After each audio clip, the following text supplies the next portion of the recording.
Hi, this is Aaron with Zollotech. Today I have the follow-up on the Microsoft Wireless Desktop 3000. I've been using it for a week and a half or so, and maybe even 2 weeks at this point, and really enjoy it, really like it. It's holding up well. Keys feel really nice. It has collected some dust here, just from normal use, a little bit of scuffing on the wrist rest here. Overall, though, it's a really nice setup, and I believe the price, I know the mouse by itself is like a $30 mouse. The keyboard, I think the setup together will be about $60, which is a really reasonable price for a wireless keyboard and mouse, especially for BlueTrack, seeing how the entry price to a normal BlueTrack mouse can range from $50 to $90. It's usually $50, $60 from what I've seen. And that's just for the mouse itself. So here you're getting BlueTrack technology, which is the blue LED underneath here that you can kind of see there. It's a blue LED, and because of the wavelength of the light spectrum reflecting off the different surfaces, you can see it there, reflecting off different surfaces, it is easily or tracks much better in different types of surface environments. A lot of the demos they showed was granite, that sort of thing. My experience from this is I did some tests for interference and distance. It says it can to reach the back of that box says this can go up to 30 feet. In my personal tests with that, it will go up to 30 feet, a little bit beyond, and it still tracks well and that sort of thing. I don't really see a need to do that, but you certainly could use this on your lap if you had like one of those lap tables or something and you wanted to use it on your television with whatever PC or Mac or whatever you're using it on, say as a theater PC, something like that. It would certainly work well for that situation as far as distance. I did experience a little bit of interference, and that was only at my home when I was using it. I tried it at work and at home. When I was at work, there was no interference from other wireless devices, really. I had my iPhone in my pocket. The other person I sit next to has an iPhone. Just normal cell phones around as far as wireless devices. I'm the only one with the wireless setup. Zero interference in that sort of setup. When I was at home, I have a wireless BGN card for my PC. I also have an iMac that also has the same BGN with a wireless mouse, a Microsoft BlueTrack mouse that I've shown you before, the Explorer mouse. That works fine. I haven't had interference issues with that. I have some other wireless devices like the Wii, that sort of thing, in the room that, and a couple, my iPhone maybe. I don't know if any of those will interfere the 2.4 gigahertz spectrum that this operates in.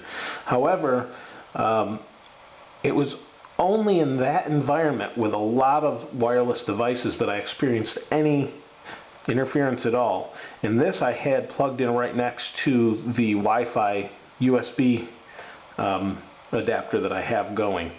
So I don't know if that played a big part in this or not. Excuse me. I'm not sure if that's really what caused the interference or not. As I moved it slightly closer, it was no problem at all. For most people, I don't see this as being a problem. I just happen to have a lot of wireless devices in a small area within 14-15 feet of each other. So I don't know if that's maybe it. As far as the keyboard goes, I had zero interference. If this is within 3 feet, you won't have any interference issues at all. And like I said, I think it's only due to the many different wireless devices I have going. Otherwise, I don't think you'd ever have that issue. Now the other thing, this is held up really well, no problems there. It's actually really nice with the volume buttons, just the extra little things. I did have a little bit of an issue with the function keys. I don't know if you can see this here. You've got, F1, F2 like normal, but you've also got the different abilities for the keys to pull up, open a folder, mail, send mail, whatever, spell check, and they all work well.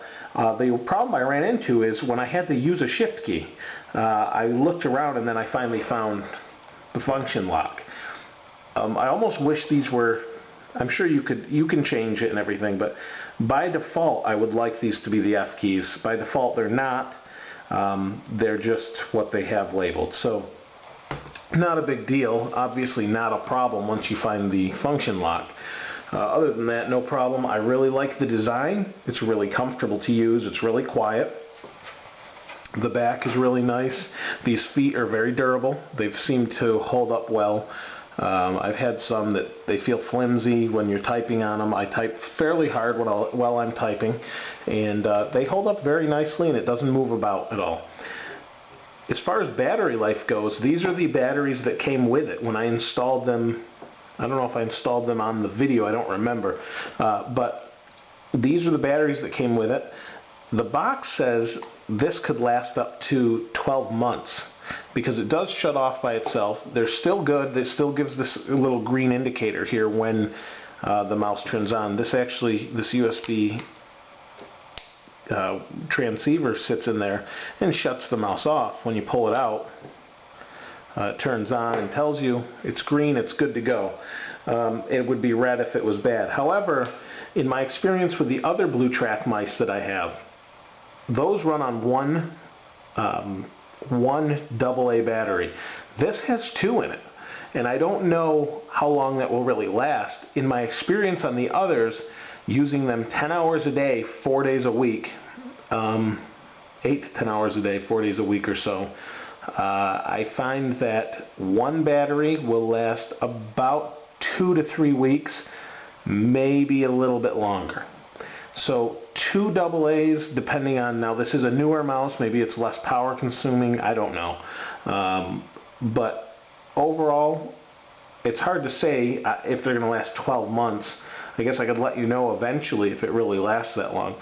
But I can tell you just from using them, they last as long as any wireless mouse, and you're not going to have an issue, especially if you get some rechargeable batteries for it. These are the included, I think they're Energizer or something. I think they included with this. As far as ergonomics go with the mouse, I really like it. It's very large. It is ambidextrous, so if you are left-handed and you can't go with the traditional BlueTrack Explorer mice that came out earlier this year, this is going to be your choice. You do have, it's identical each side. You've got a back button or forward button or however you assign it. If I had to be picky about one thing, I like it back and forward on the same side as the Explorer has, but I understand why they did that because you want to be able to use it for both right and left-handed. The other thing is, I would have moved these buttons back maybe a little bit. That's just my preference. Other than that, I'm just being picky at this point, as I don't see any faults in this mouse at all. I really like it. I've been using it, like I said, for 2 weeks on my Windows PC. I used it at work for some time, and I really liked it. Overall, a very nice package, and I believe it's around $60. And for a wireless keyboard and mouse with the BlueTrack technology, definitely worth checking out. I had some positive feedback on the unboxing video, and Microsoft hardware products, I really like them. This is very well made. The plastic is not cheap and flimsy, thin plastic. It's really nice plastic. It is showing some marks as it's got a glossy finish, but overall, really nice package. Definitely check it out if you're in the market for a new wireless keyboard and mouse, especially with the BlueTrack and you have a Surface that for whatever reason won't work well and you don't like a mouse pad or wherever you may want to use it. Works on jeans, even carpet. It works on just about anything as long as it has a reflective surface and isn't transparent. You're good to go. This is the Wireless Desktop 3000 from Microsoft. This is Aaron with Zollotech. I'll see you next time.